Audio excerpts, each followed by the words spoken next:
Howdy, I'm B. Let me welcome you to the Beer Snobs Radio Show. We're a bunch of friends who are not experts, but we know we like in beer. Our definition of a beer snob is someone who just won't drink craft beer. So sit back and listen to us blind review beers on the Beer Snobs Radio Show.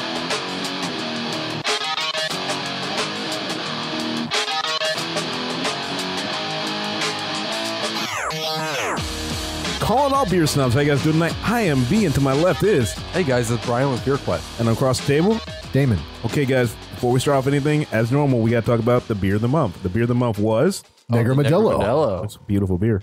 Ooh. Yes, very good. Very good. So One of my personal favorites. You got to get past that golden aluminum foil.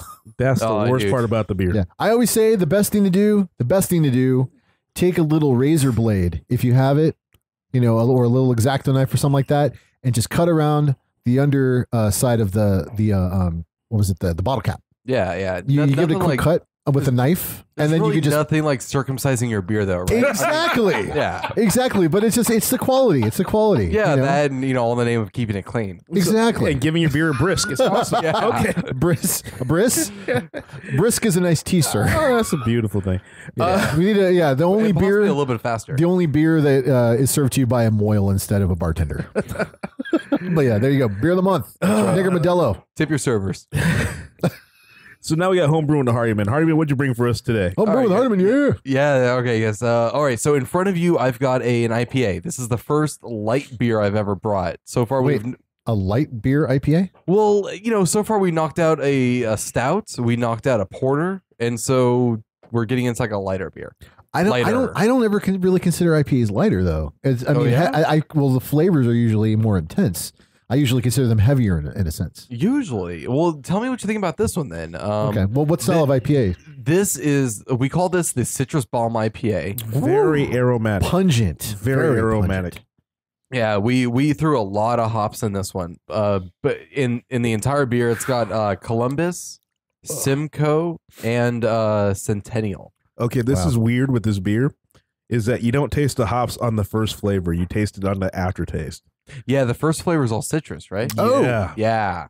Okay. Oh, that is like in reverse. It's like a delayed punch. Whoa. So what this is the citrus you're tasting is not from the hops. That's actually Valencia oranges. I actually cut them up and threw them right into the beer. Dear God. So this was after the boil, we fermented the beer. After fermentation was done, cut up some oranges, sliced them up into little half-inch cubes. They're super tiny. Think like sugar cubes. And then toss those in for about a week. Oh, wow. Yeah. I like go ahead, B. Go ahead. I like this because it's not what I expected from IPA. I like the fact that it is the backwards of it, where most IPAs you feel like the hops are the thing that you're there to present you and knock you on your ass. Or just dominate in general. Yeah, and dominate. I like the fact that this actually blends and balances very well, with the citrus coming very strong, then the hops coming a little bit afterwards. It's a great 1-2 punch. Yeah, and then it just finishes with pure bitterness. Because I think most IPs, the way they usually come off, I mean, if you're making one in what we would call the West Coast style, would be heavy hops. And then it seems like the citrus is there to maybe just make it a little more palatable, or just maybe they put in the citrus just because, well, I guess we got to put the citrus in there, right? Yeah. To make it an IPA. Like, it's an afterthought. It's not something that they really think about. With this, I mean, obviously, yeah, you did the oranges. You did the actual citrus from that perspective, and that flavor ends up hitting first. And yeah, and that's, again, I'm going to reiterate what B said. That's the best part of it, because you're not walking into this thinking that. I imagine a West Coast, hophead, you'll probably taste this, and the first couple seconds you'll be like, what? Whoa. They'd be like disappointed, like, oh, this is lame, and then 2 seconds later they'd probably be impressed with the amount of hop flavor. You know what I'm noticing a lot too with people who are craft beer virgins? They like IPAs, and IPAs are so popular because it's like the furthest thing you can get from Bud and Budweiser. Yeah, I think that's a lot of it. I always believe that the whole West Coast IPA thing is just rebellion. It's rebellion against traditional big corporate beer. And the thing I like about this is that you can put this anywhere. Yeah. And people can, this is something I'd rather want to try to pair with. This is the IPA I like to try to pair with food. Yeah. Because it doesn't overpower anything. Yeah, this is the IPA you drink when you grow up. Yeah. When you grow up and you're not just, rebelling. You're not just, listening to the angry music to piss off your parents. Now you're listening to stuff that makes you think. Well, this is like, now you're drinking this stuff for the flavor. And it's like, the hops mixed with this kind of citrus. This is well done. This Cool. is So raise your glass to you, Mr. Hardyman. Mine's empty. Oh, nice. Well, Nice. I said raise your glass. I didn't say raise your glass with beer in it. That's a better toast already. So I mean the hops on this are kind of dialed back. It's kind of all citrus. This one comes in at 6.3%. And even in the bite, you still taste that citrus. That's like the best part. Yeah. Is because usually in the bite, it comes first. It kicks you right in the teeth. And then, maybe you get a little citrus on the back end. A complete mirror image. Yeah, exactly. Complete mirror image. And hell, you should call it that. You should call it a mirror image IPA. Now, here's my question. You know, most IPAs, we know the brewing process is you throw a shit ton of hops into it. What did you do so differently? Yeah, that's a good question. Actually, this actually does have a shit ton of hops in it. Let's see. Now that I'm adding it up, it's got for 5 gallons, it's got 8 ounces. That porter I brought in that only had 2 ounces of hops. Wow. So this is definitely hop forward, but it's the type of hops we used. Between the Simcoe, the Centennial, and the Columbus, it's got. They don't bring a lot of pine flavor, a lot of the herb, and a lot of the citrus that we've kind of come to expect on the West Coast. The Simcoe, it's pronounced Simcoe-ness? Simcoe. Or Simcoe O-U-S? Yeah, just Simcoe. Simcoe? Okay. Because I actually tried, when we did that experiment, we did some Simcoe. I actually got to try that. And it's not just a really, I would say, like abusive hop flavor. It's a lot more palatable. Yeah, I would say. Yeah, but it's still got that greenness to it. Yeah, it's still got that obvious hop flavor. It's just it's not as aggressive. There's a good word. Yeah, it's not as aggressive. Exactly. But the other one, how would you describe the other one? The Centennial? Yeah. The Centennial is actually pretty mellow. I use that mostly to as my bittering hop. Yeah. Just because it leaves like a nice clean flavor. And it did. I mean, the thing is, there's plenty of bite on this. It's not wussy at all. It's got plenty of bite on that back end. It's just, it's really shocking to be able to have that bite and still taste the citrus so that strongly, that infused together, which is why it's well made. Yeah, and this actually, we were actually pretty happy. This aged well. In the world of Enjoy by IPA, this one is already like 2 months old and it's still really, really good. I think it was a great success on your behalf. Excellent. Because again, I'm so used to IPAs being just abrasive or being overpowering or just being trying to be the strongest thing in a room. A palate wrecker. Yeah. Yeah. I hate that beer too. But but this one right here just to me is like, this is what I really wish people would have started making IPAs like, where you have that nice balance and that nice. I can't wash your balls enough, honestly, over this, dude. It's just that good. You know what? The only thing I can say about this beer that actually made it better was we just paired it with bratwurst. Just threw some bratwurst on the grill, nothing special, and it they just go together so well. That is a favorite combo of mine. Oh, totally. IPAs and bratwurst. I don't know why the bitterness fits in perfectly with the salty. Oh yeah, the salty it's meaty that, flavor of a good sausage. It's that first bite as soon as you break the casing. It's that it's not some bullshit hot dog. It's a really good. God, what's up with the show? Ball washing sausage fest talk. So we have our beer. Here's a beer show. Oh yeah, there's a beer. Other than the amazing one that you had us drink. Oh, wow. We have another one we have to actually rate now. Dude, this is a total 180. Total 180. Do you smell it? No head at all. None. Not impressed. This one almost tastes like Stella. I'm trying to smell it. I'm not getting much off of it. The apple. Oh, what is up with that? I'm not getting apple. I'm just it's that apple. It's that apple-ish scent. It's not real apple. It's, yeah. It's that sweet apple flavor. That basic crappy lager apple. That it smells kind of like apple. It's not apple, but it smells like apple smell. Something's off in this.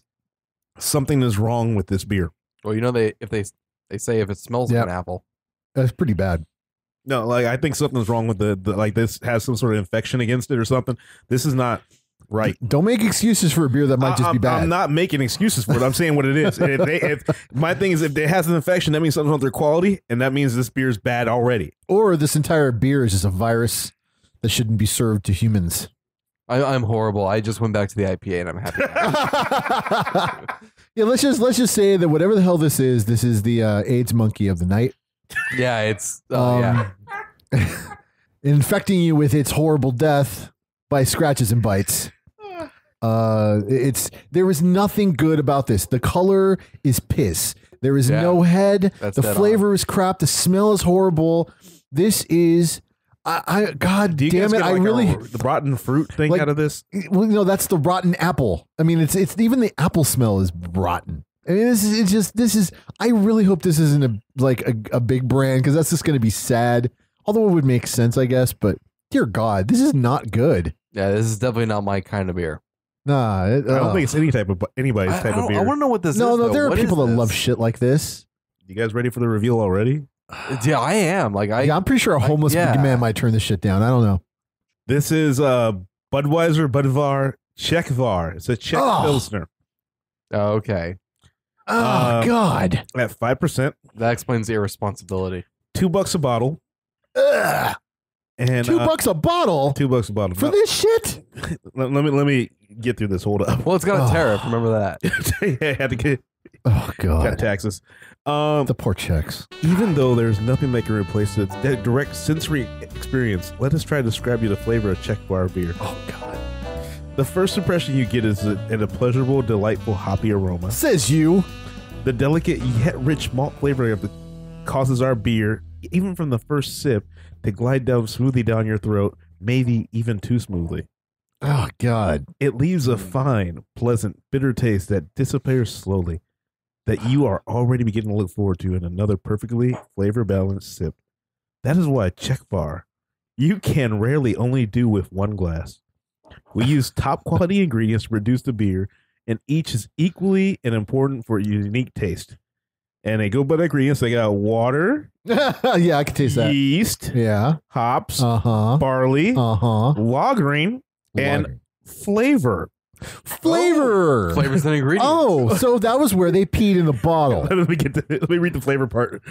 The result of our carefully selection of ingredients, our traditional brewing process, that the care we take during production is Czechvar's irreplaceable and inimitable flavor. Wow. Okay, now here's what I want to say. First thing I saw it's a green bottle. I think that's where that fucking funny thing came through. The flavor is spoiled. That's what the flavor is. Stop taking from my rage, okay? Nothing about this beer is good. Nothing.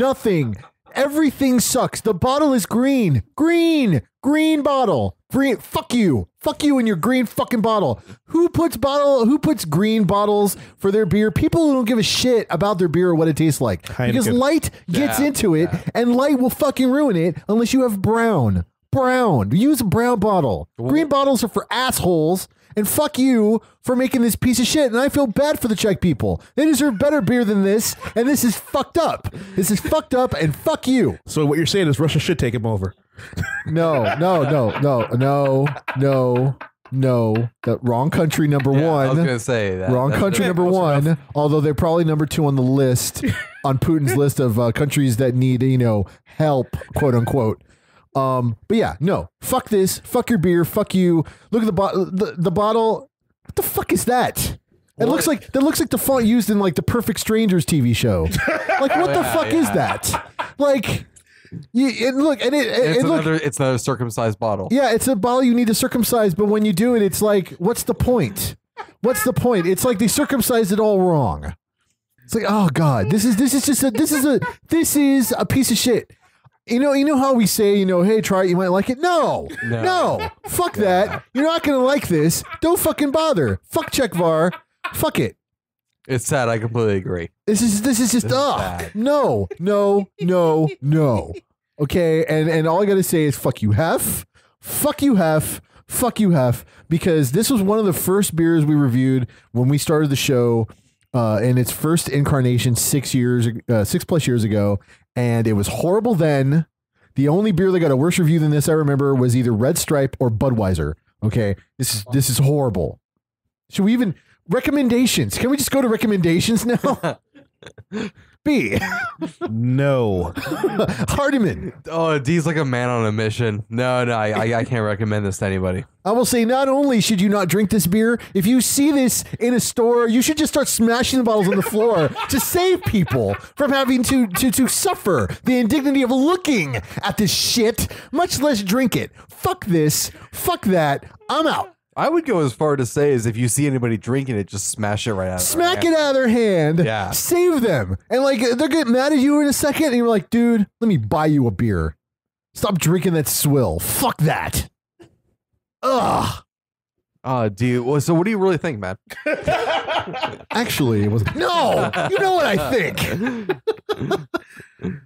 I'm not even going to try to top that, but the beer of the month was... Oh, God, a much better beer, 10 million times better. Oh, Negro Modelo. Oh, yeah. Way to bring my rage down. Brown Thank bottle and circumcision. you. Yeah, Well, but totally worth it. Either one, but yeah, that one's worth it. Negro Modelo. Yes, you can forget about drinking that crap.